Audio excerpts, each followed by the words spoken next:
Hey everybody, welcome back inside the Stash Report. We are looking in this video at a special coverage of the All Japan Model and Hobby Show that just took place. Well, I guess by the time you guys see this, it'll be 2 weekends ago in Tokyo. So this is the fall big trade show that is done. There's a one done in Shizuoka in May, and then this one is done at the end of September, beginning of October, depending on the year and how the calendar falls. This year it was the very end of September and October 1st. So, again, relatively fresh information here. We have a few things to look at sort of outside of Japan, with one sort of display kit from round 2, display kit from Revell of Germany, bell kits, and then the rest of the stuff will be Japanese origin, obviously. For people who are looking for like the October kit releases, check back this weekend. We should have that video up and done by then. Quite a bit of unfinished box art at this point, from Fujimi especially, and as well as Hasegawa. They're not advancing the box art copies the way they used to, and it's making it so it's almost almost becoming a compilation of what you bought at the end of the month with the box art. So we're just sort of gonna cut our losses where they are and put that video out by the weekend. But this, again, is a look at the stuff in Japan. So with that being said, let's go on over to the photographs here, and we will look at, first up, the photo from round 2. So round 2, obviously years and years ago, prior to round 2 even being a thing that existed, was this kit was done by AMT Ertl as the Ghostbusters Ecto 1A. It has recently been seen again as the Surf Wagon, which sort of had a quasi-new ambulance light thing going on to it, although it was more geared to be sort of a surf rat rod type of thing. This is going to be a release as a 1959 ambulance.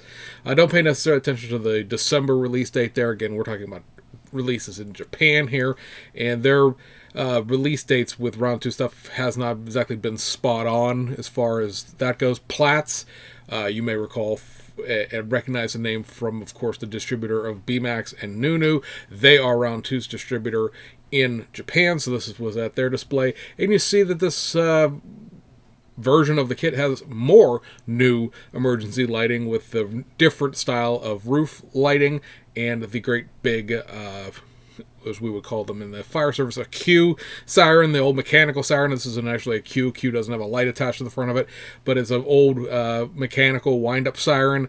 And it'd be interesting to see what other things are done to this in terms of making it more of an ambulance and less like Ecto 1. Ecto 1 sort of had a kind of very specific rear end to it where all of the Ghostbusters gear was stored. This seems to have a gurney in the back, which may or may not be in the Surf Wagon. I honestly didn't buy that kit, even though I've seen it as cheap as $2.50 on clearance after Walmart was done with their model kits, but I really didn't need or want another one of these 59 Cadillacs. So for folks who are interested in more of a actual ambulance, this may be something along those lines. Not a lot of the details with this right now other than just this image showing up, so keep that in mind as you go on as to what it will be, what it won't be, in terms of like, oh, it's going to be tooled this way or that. It may or may not be. It all depends on what the final version of that ends up being.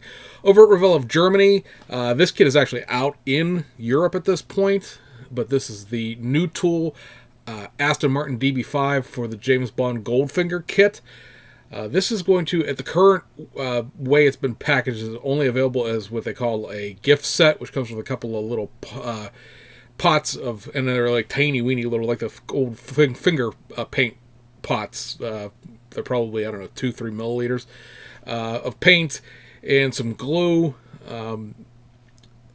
This will be probably available as that here in the United States at some point in time. As it stands, I have not seen any sort of U.S. North American style box for this. I believe that the way the James Bond licensing is broke down, I could be wrong here, but I believe that it's broken down that Revell of Germany has the Europe license for that, and Round 2 has the North American license for that. So this can't be released as a James Bond car here in its own sort of what we consider to be normal shoebox style box.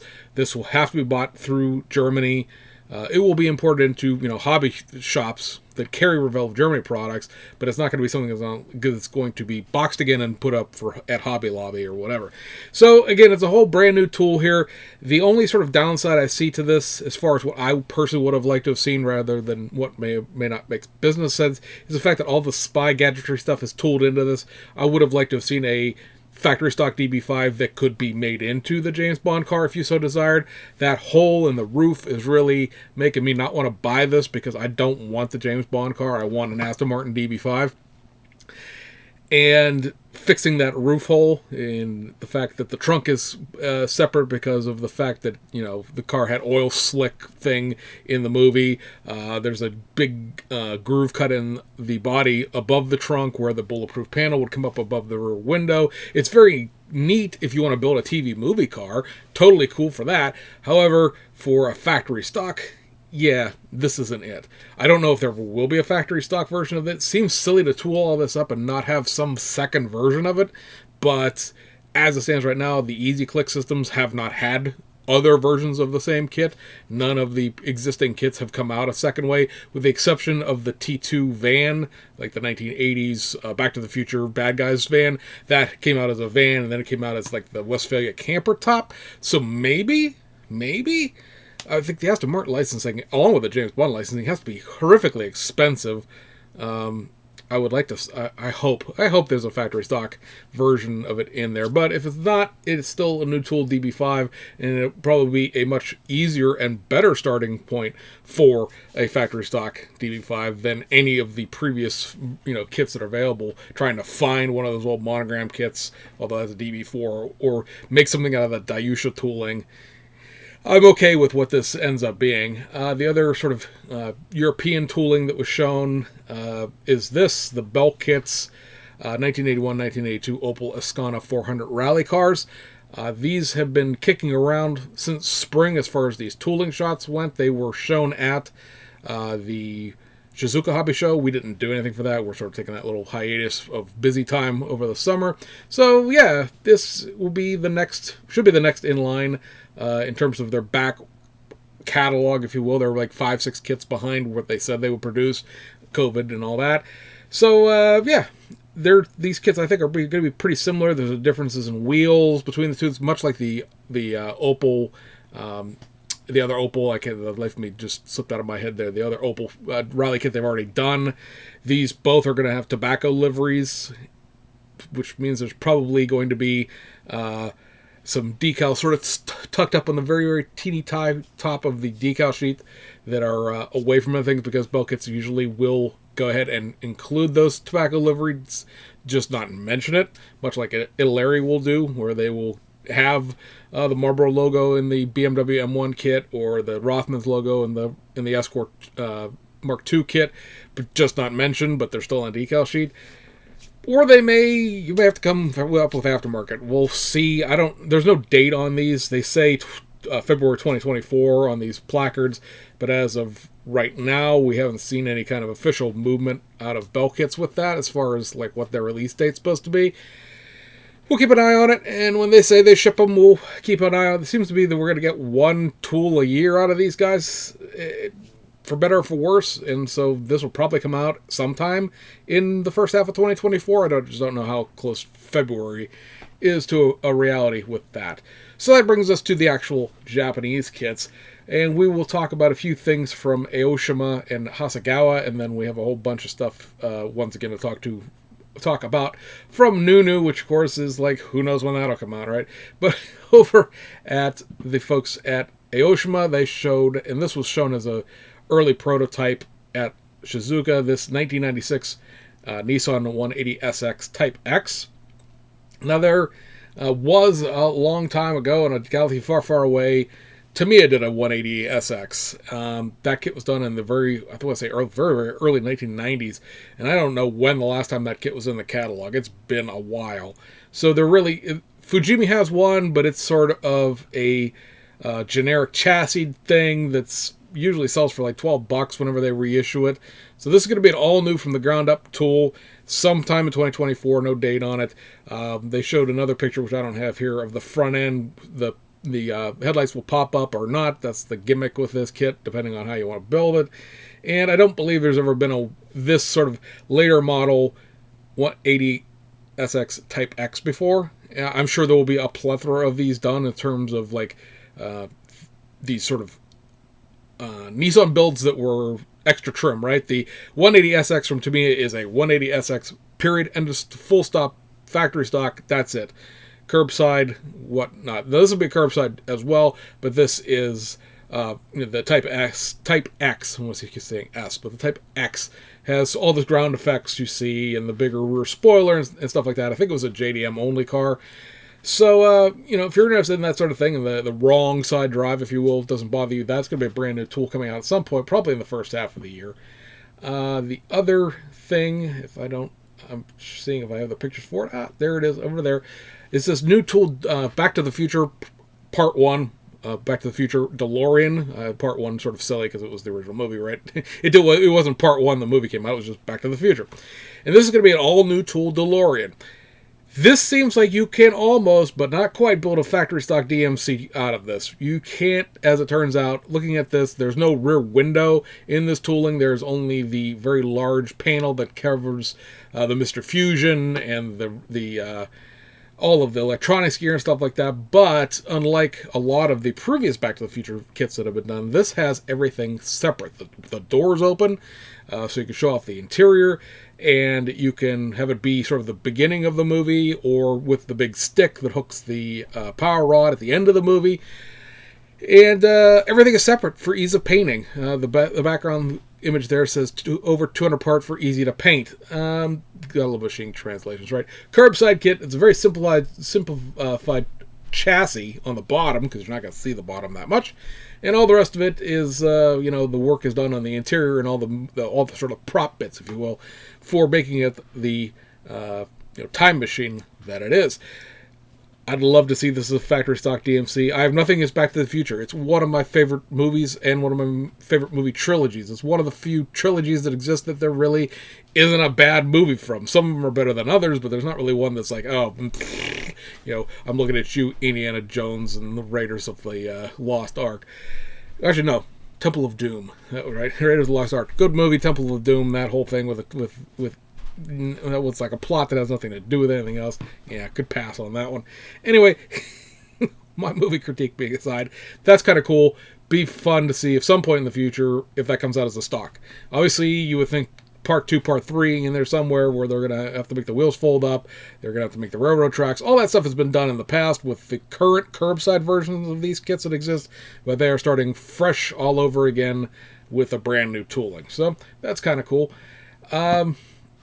The other thing, it was a debut at the show, is this. It is a 2021 Toyota GR86. Now, you might say, well, to me, I already did a kit of that. And that's true, they already did. However, in the past, I expect this to be no different. The Aoshima 86 and BRZ was a much better kit overall than the Tamiya kit. Now, the Tamiya kit is a Hachu, it's a together and built kind of thing, but the Aoshima one was a much more detailed chassis, much more detailed engine. The Tamiya engine, even in the new kit, is still a engine insert with a few pieces tossed on top. The Aoshima engine in the older version was a 20-plus piece kit of itself, because it fit in from the top of the engine bay. There was no transmission on it. This was shown with a separate sort of 3D print front end, where they're showing there is, again, an engine with like strut towers and all of this extra stuff on there. It'll be interesting to see if this continues to be like the previous one, where we get a left-hand drive North American Toyota out of this. That was part of the deal of the first gen 86 and why it was actually released after the Tamiya kit was done, because Tamiya kits, as you may recall, were a right-hand drive Japanese only. When the Aoshima kits finally showed up, they were a JDM 86, they were a 86 GT European version, as well as a Scion left-hand drive version. And then the BRZ was also a left-hand drive, a right-hand drive. No word on a BRZ here. I think that might depend on how well this kit sells, but I would like to see a new BRZ.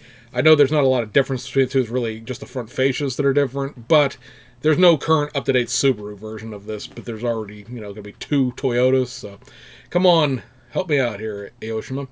Aoshima also just debuted a new series. It's going to be based on, or not based on, but sort of adapted from their 1/32 scale snap kit line. This is going to be a 1/24 scale snap kit line. So all these are going to be brand new tooling, because they obviously don't share tooling with anything, because they previously did not exist. You're going to get a 1970 GTR, which is, the first one of the original GTRs. These look to be about 65 pieces, 70 pieces maybe. They are a snap-type kit, but they're substantially more detailed than the 1/32 scale. The 1/32 scale ones, for the most part, just have a sort of a blank chassis plate, the build-and-play style of Revell kit kind of thing. This is going to have, a very basic simplified chassis with rolling wheels and all that, but it does have like an exhaust system and an engine, bottom engine part, suspension parts, multi-piece interior, multi-piece body, and things of that nature. So this is going to be the next stepping stone, right? We've often looked at the Liberty Walk kits that come all shiny plastic with the press and stick stickers along with the decal sheet as being like the next step up from the snap-type kit. This is really legitimately going to be a next step up from those 1/32 scale kits, because it's going to be regular car scale. In addition to this GTR, and you'll notice there's placards behind them that have like 3 tags on them, so these are coming 3 different molded in colors ultimately. You have the 2022 Nissan GTR Nismo edition. So this is super cool because nobody has made a 1/24 scale factory stock. Some of the Aoshima Liberty Walk kits have the newer front end in them, but nobody has made a current up-to-date factory stock GTR since 2017, so it's been a few years, and I've got a couple of different basic modification changes through the years of those cars. This is sort of 2022, 2023, 24, the last years of the current GTR before they could bring it out on a new platform. So good to see that. And then also a Suzuki Jimny. Now this sort of begs the question of what's going to be better about this than the existing Fujimi Snap-Tight molded in color Jimny. I guess we'll have to wait till the kit comes out to see the differences and whether or not this one is any better or not. But for the folks who don't want to buy the Fujimi kit because it's damn near $40, I'm assuming this will be a great deal less, as Aoshima kits tend to be less than the Fujimi kits are, even the Fujimi reissues. So, yeah, some point in 2024. This doesn't even have a rapid prototype. It's just a sign. So we'll see when this one actually shows up. I'm going to guess probably late half of 2024. But it's kind of cool to have some new models out there for beginners, right? I know that's not beginners for everybody's taste and everyone's style of car, but having an additional intro kits, I think, is good. Even for people who are coming back to the hobby, these are kind of, maybe one little level below the Snap Click Revell of Germany kits, because those tend to be like really robust Snap-Type kits. But still going from a, say, 10 to 15 to 20 part 1/32 scale kit into a 50-60 part 1/24 scale, you're getting the bigger scale, which normalizes you to, again, car scale, as well as having more parts. So it sort of normalizes you to, getting that more intense build. It's quite a thing to step from a 15 part Snap-Type kit into a 120 part glue kit.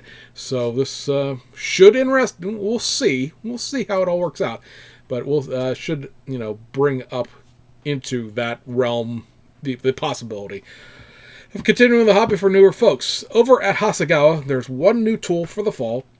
Something I didn't necessarily expect, I don't think a lot of people expected, but it showed up anyway, is this. It is a, I believe we're in 1989 is going to be the year on this, Nissan Fairlady 300ZX, a Z32 edition. Now, you might think to yourself, well, Jesus, there's a Tamiya kit of that, and I think it's still in the catalog. You'd be right. There's also a Fujimi one that weaves in and out of the reissues every now and then. Also correct. But this is a 2+2. Now, the 2+2 actually has, not that I would want to try to get into it, but actually has a back seat to it. The 2+0, colloquially known, the coupe version, which is what the Fujimi one and the Tamiya one are, don't have a back seat. Now you say, why does that matter? Well, I suppose it really doesn't matter in the long run, but in Japan itself, the 2+2 way outsold the coupe. The coupe was a thing here in the United States. Everybody wanted that here, but the 2+2 is what actually sold in much larger numbers in the country of Japan. Which, when you remember it, you'd think, oh, well, Hasegawa is releasing something that should be left-hand drive and blah, blah, blah. Yeah, we are not their home market. Sorry to break it to you. But, yeah, this is going to be JDM only, so it's only right-hand drive, and it is very specifically the first of the cars. Not the twin-turbo. It is a twin-turbo car, rather, but I assume that at some point there will be a non-twin-turbo car of this. The front bumper is tooled separately from the rest of the kit, so I would presume that would show you that we'll finally get a late version of the Z32. That's a kit that doesn't exist at all, period, no matter who you talk to. No one has ever done that later version with the different front bumper on it. It is going to be molded in red, if you haven't figured that out from the fact that all the body is there and then this sort of tree is there. But it shows you sort of the breakdown of the kit. Chassis will be red because it's a unibody car. It should be the body color. And then you have a few other bits and pieces there. And then here's the rest of the parts runners showing you the rest of the way the kit breaks down. It does sort of leave the ability to put this in and make a left-hand drive out of this because the center console is a separate piece. There's a separate piece for the back seat, so you could make a 2+0 out of this at some point in the future if they chose to do that.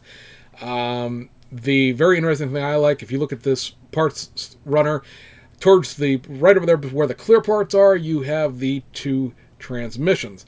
One of those is a manual, one of those is an automatic, to the point where there is a separate shift boot and gear shift for the manual version, and the gear selector area and the actual gear handle or shift handle excuse me, for the automatic. There's also a very large brake pedal that you would go into the dashboard, which has a brake, clutch, gas pedal assembly. Cut the brake and clutch pedals off, and there'll be a little divot in the back of the dashboard that allows you to put the large brake pedal for the automatic transmission in. That's the way the MR2 kits are done. You can make an automatic out of the MR2s very quickly with that. So that's a nice touch. There's also the old school steering wheel and the new style steering wheel in this tree, which obviously shows that this will be done at some point as a post-1991 car when the airbag was introduced. So yeah, that's an availability. I don't know how much left-hand drive is a reality. The way this is tooled up with the dashboard and everything being integral to the interior means you would get like two interior. You get this whole JDM interior tree and then a separate smaller one with the left-hand drive parts. We'll see. We'll see. The way this laid out, the possibility exists, but it would require several pieces being added to this to flip the wheel over to the other side. One nice thing about this being a curbside is they don't have to deal with moving the battery and the brake booster and everything around on that part of the front. But it is what it is on that. So that's cool. I'm glad to see that's coming out. That's just something a little different in the sense of, it's not the exact same thing that Tamiya did or that Fujimi did. So, that'll work. A couple other Hasegawa things here. We're just going to throw up sort of like box art sort of filler for it. These are kits that were announced in advance of the All Japan Hobby Model Show, but we're going to show you them anyway because they do include some new pieces. You have the 1991 Denso Toyota 91 CV. So this will be the third kit of this new tool Group C car. This one from the Japanese Sports Car Prototype Series in 1991, the fourth race of the season, which this car won. It has new windows and a new passenger side, or driver's side technically on this car because of the fact that, right-hand drive, all the things, but a new side skirt for the different exhaust and intake ports that were on this car. So that's kind of cool. Much easier paint job than some of the other paint jobs that have been done on this. There's going to be the next version of the second generation GTR. This they're calling the custom version. So this will include a actual injected molded chin spoiler, as well as the Watanabe wheels making their appearance. You may recall, and I don't even remember what kit it was in now, but these Watanabe wheels were already in something else before they ever showed up in this kit. So yeah, just a couple extra pieces for that.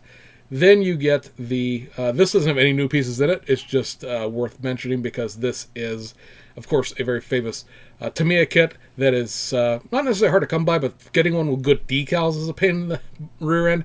This is the HKS sponsored Nissan Skyline R32 GTR Group A car, the 1993 Japanese Touring Car Championship Series, and this is the Suga 300-kilometer car winner. You may recall as being either the art car or the oil splotch car, but this one's coming out with all new decals. Hasegawa decals can be a little thick, can be a little difficult to work with, but I don't think they're necessarily any worse than dealing with like original issue Tamiya decals from the 1990s. Next up, reissue of the New Tool Isuzu Bellet. Now this came out as a 1600 GTR back in May, I think, or might have been June, but earlier this summer. Period, end of story. So this makes it a 1600 GT, which was the base model, if you will, of the Bellet. Slightly less sporty. You're getting new bumpers, new tires, new front and rear seats, a new hood, as well as obviously new decals and stuff like that. Sort of down trim this a notch from the GTR. GTR was a race car. This was sort of just a little sportier, if you will, street car. So a few new pieces there. Grill's new, and I think it's very interesting that they made new tires for it. So obviously the wheel size is a little bit different on that. And then lastly, of their announcements, you have the 1997 Mini Mayfair. So this is another continuation of their new Tool late 90s Mini Cooper kits. I'm glad to see this come out because I sold a Fujimi Mini Mayfair when this new series came out. I was like, I don't need this Fujimi kit, which is mediocre to begin with. The Hasegawa one will be nicer. And then they're actually doing the Mayfair kit, which has some new parts added to it. So you get a new grille, new tires, or new wheels rather, new front and rear seats, a new door cards. There's new bumpers. There's a whole bunch of additional parts added to this, plus these nifty plaid seat decals, because, you know, YOLO on the interior there. So that's kind of cool. A few new parts added to the kit and make something just, you know, a little bit different. So that is fun as well. So I think that takes us out of all of the Hasegawa stuff and takes us over to Nunu. So, Nunu. When are these kits going to come out? Good question. So they showed off several prototypes, which have been rolling around almost for a year now. You see here a 1981 Mazda RX-7 253. This is a Group 5 Le Mans car, and they're planning to do two versions of this, I believe, when it's all said and done with, for both of the teams that ran this car in Le Mans in 1981. It's supposed to be with the new Easy kit system, where it's got a generic chassis underneath and all the parts will swap out. Very interested to see what that ends up looking like in practice. They've been threatening us with that Easy kit thing for like 3 or 4 years now. So yeah, that'll be coming at some point. Also showing up here, another term of this BMW 320i E31 from the, I think this is late 1970s or maybe very early 1980s DRM, which was the forerunner to DTM. So this was the German National Racing Series.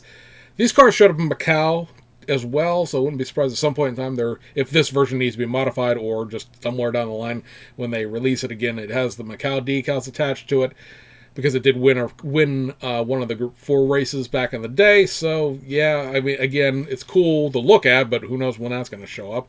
You have, again, a couple more things that have been shown around.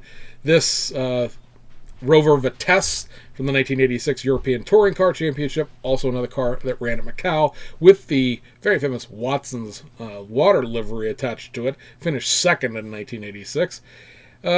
It's a super cool car in the quirky, odd way that it is. Love to see it. It's just been this prototype.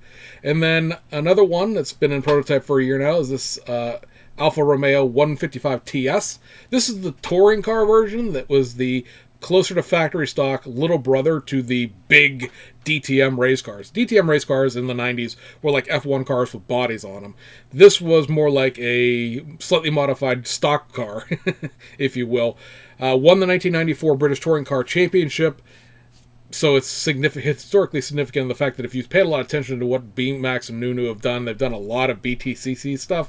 This slots into right before the Audi A4 and the Volvo S40s. So it's a cool car, and something I assume would probably have a little more priority than other things, just from the point of historical significance to their product line. And then also shown, but this again has been only, I guess, towing around now for 6 months, so it's a little bit better, right? And that is this upcoming BMW M4 GT3. So this is the successor to the M6. It's been running since 2021, late 21, early 22. This particular car, when the decal package comes out for it, is going to be for the 2022 DTM Championship car. If you're not real up on your racing, DTM stopped being a touring car series of its own right a couple years back and went to a GT3 format. GT3, all the race series pretty much. GT3 will be going into Le Mans next year to replace the old GTE class. And yeah, this looks cool. It's at least in parts now. When this was shown the first time, it was just the prototype on the far right.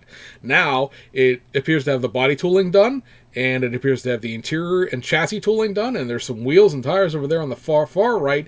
And I'm guessing BMW really wants this done because they're very involved with BMW licensing-wise, with the 320 from 2001, the 320 from 2004. There's a 320 from 2008 that should theoretically be out before the end of this year. The M6 was done. There's one more kit of that coming out before the end of the year. There's the M8, of course, was done. Should be one more version of that coming out before the year is done, although the year is almost done. We're running out of time here, guys. So, yeah, this date says February 2024. That would only be realistic if they actually put their minds to it and worked on this nonstop and did nothing but release it. I don't know if that's necessarily a real viable thing to expect out of these guys at this point.